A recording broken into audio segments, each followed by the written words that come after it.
¿Qué pasaría si la seguridad de tu propia casa se viera destrozada por algo que simplemente no puedes explicar? Hoy vamos a meternos de lleno en la segunda experiencia aterradora de las hermanas Pérez. Es una historia que nos recuerda que a veces la calma es solo el silencio antes del verdadero terror. Miren, después de su primer encuentro con lo paranormal, la vida de las hermanas Pérez había vuelto a una aparente, casi engañosa normalidad. Pero en esa casa, la paz era como un velo muy delgadito, a punto de ser rasgado por un miedo todavía más profundo.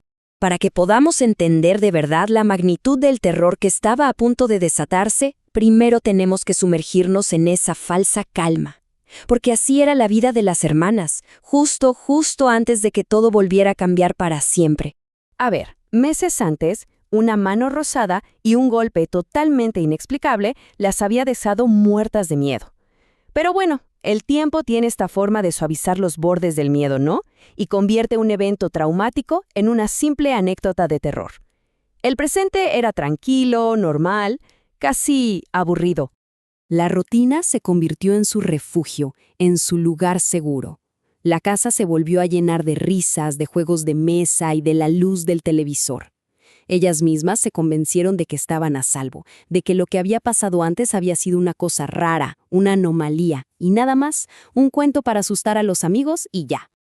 Y es precisamente ahí, en ese nido de tranquilidad, en esa fortaleza de normalidad, donde la historia da un giro helado.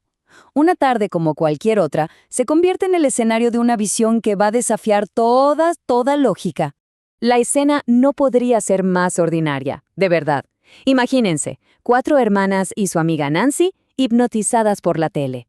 Una imagen de normalidad tan perfecta que era casi frágil. Y de repente, un sonido rompe la monotonía del programa de televisión.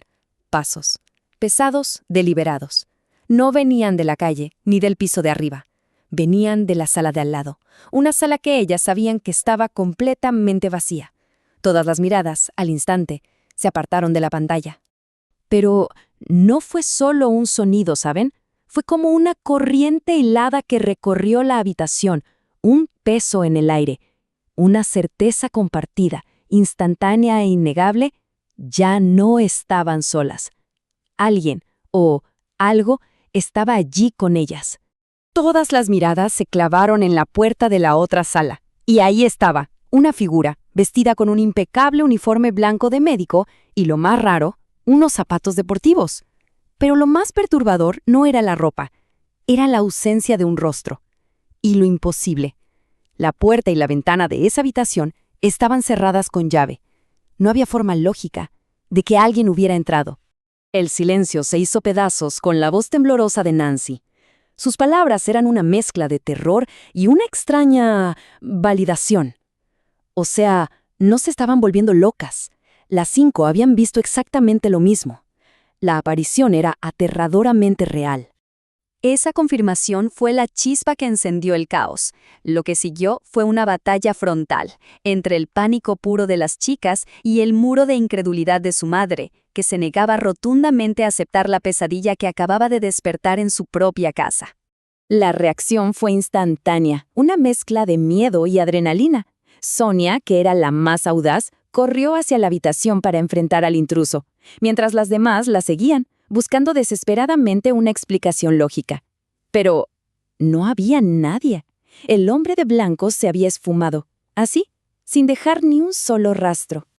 Y en medio del pánico, la voz de su madre, Miriam, cortó el aire. Pero no era una voz de consuelo, para nada, sino de exasperación. Para ella, esto era una repetición de la historia anterior, otra fantasía de niñas que no estaba dispuesta a tolerar. Su escepticismo era como una armadura. El choque era inevitable. Por un lado, la lógica desesperada de las chicas, con Nancy como testigo adulto. Pero es que la puerta y la ventana estaban cerradas. ¡Es imposible! Y por el otro, la racionalidad inquebrantable de su madre, aferrándose a cualquier explicación, por más improbable que fuera. Seguro fue un vecino que pasó por ahí. A regañadientes, la mamá cedió y lideró una búsqueda por toda la casa.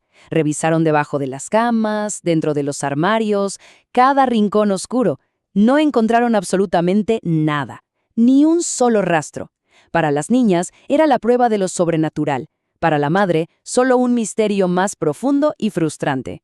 La discusión podría haber terminado ahí, con el miedo de las niñas y el escepticismo de la madre en un punto muerto, sin solución. Pero entonces llegó una visita que lo iba a cambiar todo. Llegó el tío Luis. El tío Luis era diferente. Siempre lo había sido. Mientras el resto de la familia se aferraba a la normalidad, él veía las sombras en los rincones. Para él esa casa nunca fue un simple hogar. Siempre fue la casa encantada. Él era el único que no necesitaba que lo convencieran. Cuando las sobrinas le contaron su historia, con las voces todavía temblando por el miedo, él no mostró ni un poco de sorpresa, ni una pizca de duda, solo una familiaridad escalofriante. Su respuesta fue como una bomba de calma letal. «Ah, ¿eso? No han visto nada. He visto cosas peores aquí». Esas simples palabras, dichas con tanta normalidad, hicieron lo que los gritos y las lágrimas de sus hijas no pudieron. El muro de escepticismo de la madre se hizo pedazos. Si Luis, un adulto, un hombre de su confianza lo confirmaba, entonces el monstruo era real. La amenaza en su hogar era innegable. Con la verdad brutalmente expuesta, la familia se enfrentó a una nueva y aterradora realidad. Ya no podían negarlo. Pero a ver, ¿qué haces cuando el fantasma no está en una casa lejana, sino en tu propio pasillo? ¿A dónde huyes cuando el horror vive contigo? La respuesta de la madre fue quizás lo más aterrador de todo. La mujer que antes exigía lógica, ahora solo ofrecía resignación.